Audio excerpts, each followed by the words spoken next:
35 новых случаев коронавируса в регионе. Информация об эпидемиологической ситуации в Якутии.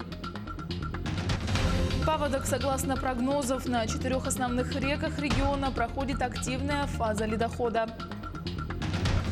На лыжах по снегу в мае участники спортивного клуба в Нерюнгри отметили праздник Великой Победы.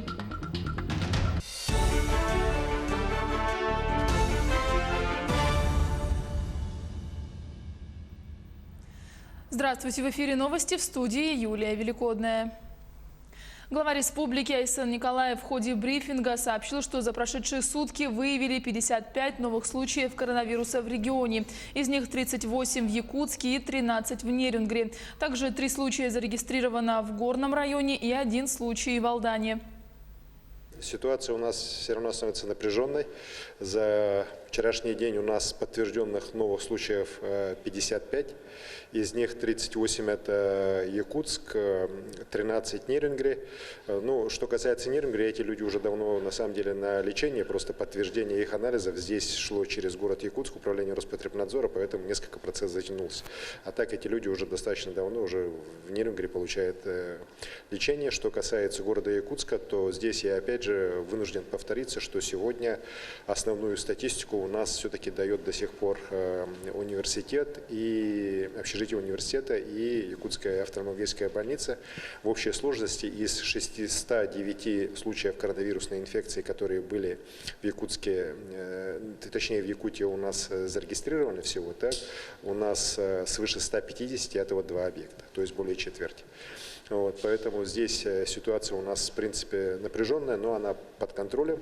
И по количеству медицинских коек, и по количеству лекарственных препаратов никаких проблем нет. Вот, большинство все-таки переносит болезнь, слава богу, более-менее легко. Хотя, к сожалению, вот 10 человек у нас идет борьба у врачей, так они находятся в тяжелой форме. 8 здесь в Якутске и 2 в Мирном. Также глава Якутии напомнила о постепенном снятии ограничительных мер. Если в городах республики ситуация начнет стабилизироваться, то ограничения могут быть сняты ранее 31 мая. У нас 4 зоны на сегодняшний день, такие, какие были, остались. По Арктике и труднодоступным населенным пунктам мы снимаем все ограничения, кроме массовых мероприятий количеством более 50 человек, которые там будут пока запрещены. По сельским территориям мы тоже снимаем основные ограничения. Уже будет разрешена работа всех торговых предприятий, предприятия обслуживания. Вместе с тем, конечно, остаются ограничения, связанные с проведением культурных, спортивных мероприятий, зрелищ, собраний определенных в общественных местах. Что касается городов, то здесь мы, к сожалению, пока, вот имея такую статистику, особенности по городу Якутску, вот по Нерюнгри, по Мирному, где все-таки ситуация тоже не самая лучшая, мы снимать ограничения массово не можем. Вместе с тем определенные ограничения будут сняты по работе предприятий бытового обслуживания, которые не контактируют напрямую с людьми. Ну, такие как химчистки, например, ателье и так далее. Вот. Вместе с тем вот этот режим по городам у нас продлен ограничительный до 31 числа, 31 мая. Вместе с тем, если будет серьезное улучшение ситуации, то мы всегда сможем эти ограничения снимать раньше. Также у нас оставались в республике несколько территорий, где был карантин, в том числе вот Алдан, поселок Ленинский, пригород Алдана, ЧНД и поселок Дорожников под Кутаной в связи с значительным улучшением ситуации по Алдану, соблюдением всех мер, которые там были введены, и уменьшением уже количества заболевших. С сегодняшнего дня у нас режим карантина по Алдану и по Ленинскому снят. Вместе с тем там остается режим полной самоизоляции, ограничительных мер, которые действуют в других городах республики. По ЧНД и по Кутане мы будем вопрос отдельно рассматривать тоже в зависимости от развития ситуации на этих объектах. Все инфицированные COVID-19 студенты Северо-Восточного федерального университета находятся в больницах Якутска. Те, у кого отрицательный тест на коронавирус, остаются на самоизоляции в своих комнатах в общежитии. Для них организована доставка горячего питания. 2 раза в день врачи из клиники университета проводят медосмотр. Мы в Ушите 9.1 запланировали открытие стационара. Скорее всего, этот стационар, вот это Ушите будет передано на временное пользование больницы номер 3, и там будет открыт стационар для легкой формы коронавируса. Перед тем, как передавать в данное здание, у 54 студентов, которые там проживали, мы провели тест-анализ на коронавирус, и все 54 анализа оказались отрицательными, вследствие чего студенты были переселены, обособлены в другие корпуса нашего университета. В Хангаласском Улусе выписали двоих выздоровевших от коронавируса. Это житель Покровска, у которого 25 апреля диагностировали коронавирус, и врач, с которым он контактировал. Мужчина проходил лечение в Якутской республиканской клинической больнице, затем был переведен в инфекционное отделение в поселок Максгалух, откуда его выписали после контрольного теста на коронавирус. На сегодняшний день в районе 10 заболевших, самой юной пациентки с COVID-19 в районе 2 года. 10-й случай выявлен у ребенка 2 года. Было выдано постановление на госпитализацию в инфекционное отделение поселка Максгалух. Выявлен круг контактных лиц, это в количестве 16 человек. Им было выдано постановление на самоизоляцию на дому. У всех контактных лиц отобраны анализы. Результаты ожидаем в ближайшее время.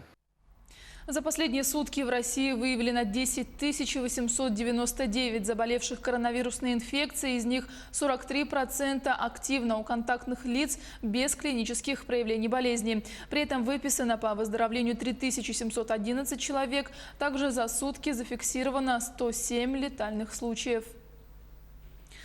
Паводковая обстановка на территории республики развивается согласно прогнозов. На 4 основных реках региона проходит активная фаза ледохода. В верховьях реки Оленек начались процессы разрушения ледового покрова, наблюдаются подвижки льда.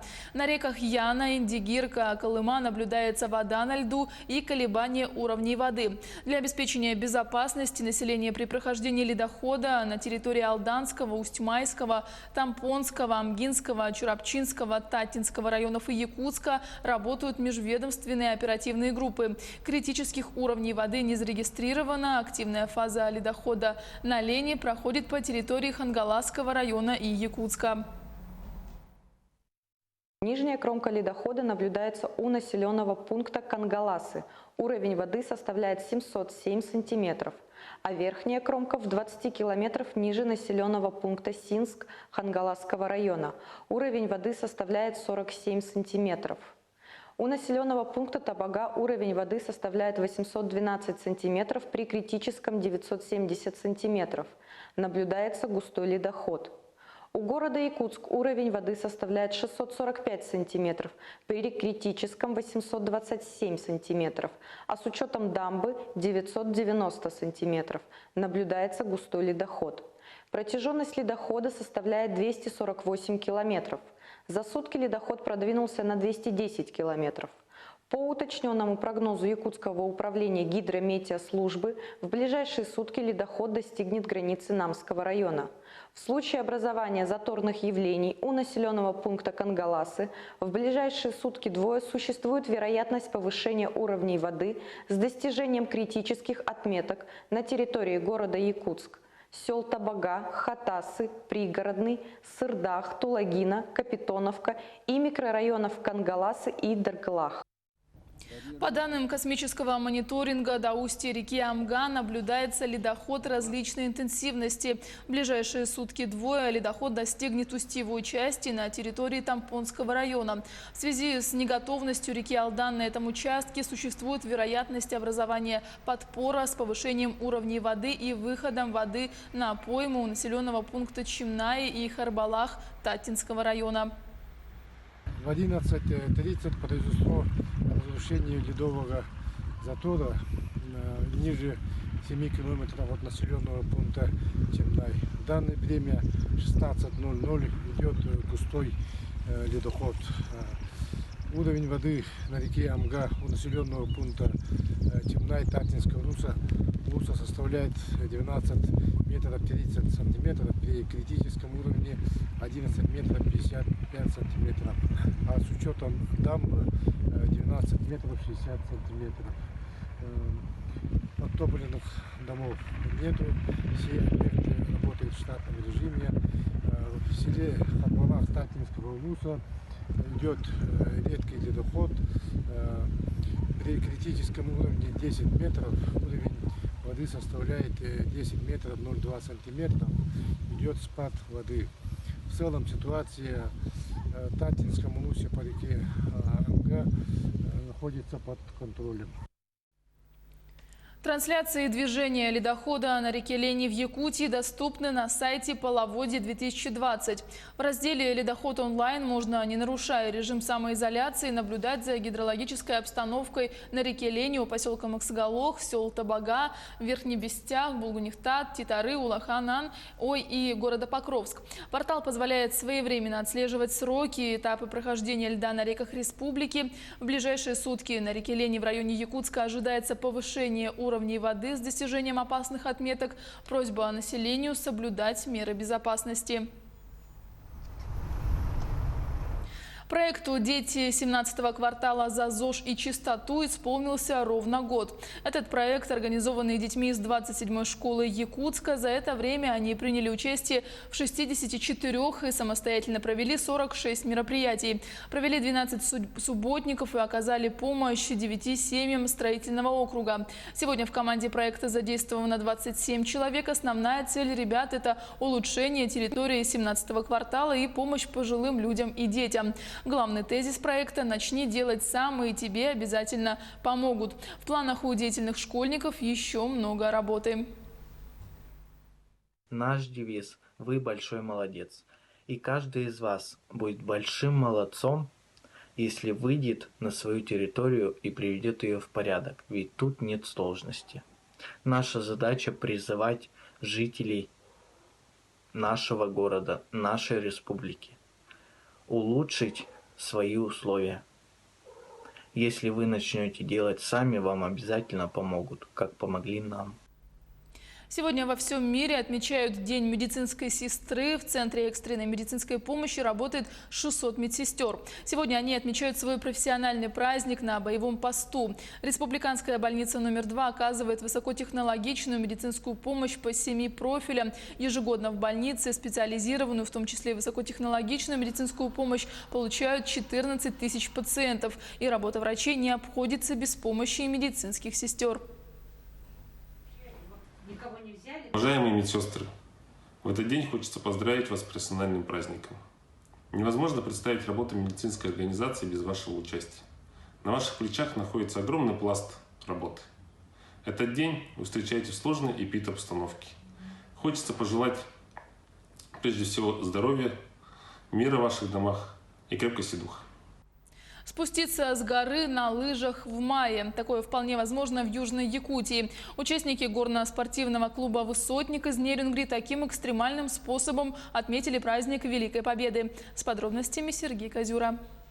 12 южноякутских любителей горного туризма в минувший праздник, 75-летний юбилей Победы, осуществили очередную свою задумку. Высотники совершили подъем на наивысшую точку перевала Тит, гору Эвата, где водрузили флаг Победы. Слезами на глаза! День Победы! День Победы! День Победы! Спускаться было решено на горных лыжах, тем самым продлив зимний сезон. Как признались позже участники похода, свою порцию адреналина и эмоций, скатываясь по обдуваемому насту склона, получили все. Эмоций там было, конечно, очень много. Начиная с подъема. Подъем часа полтора мы поднимались на высоту 1601 метр. Подъем пологий, но снег, шквальный ветер. В общем-то, это, конечно, легкой прогулкой назвать сложно. Я ездил туда с двумя своими сыновьями, со старшим, со младшим. Вот. Для детей это, конечно, тоже было очень здорово, очень впечатляюще. Вот в конце весны попасть в зиму, вот, прокатиться на горных лыжах, довольно-таки в экстремальных условиях, но это было, конечно, здорово. На счету клуба «Высотник» множество восхождений не только по республике, но и по России. И вот к большому списку покоренных вершин добавилась еще одна, пусть и не такая большая, но все же высота. Сергей Козюра, Нерюнгри. Мы следим за развитием событий, не переключайтесь.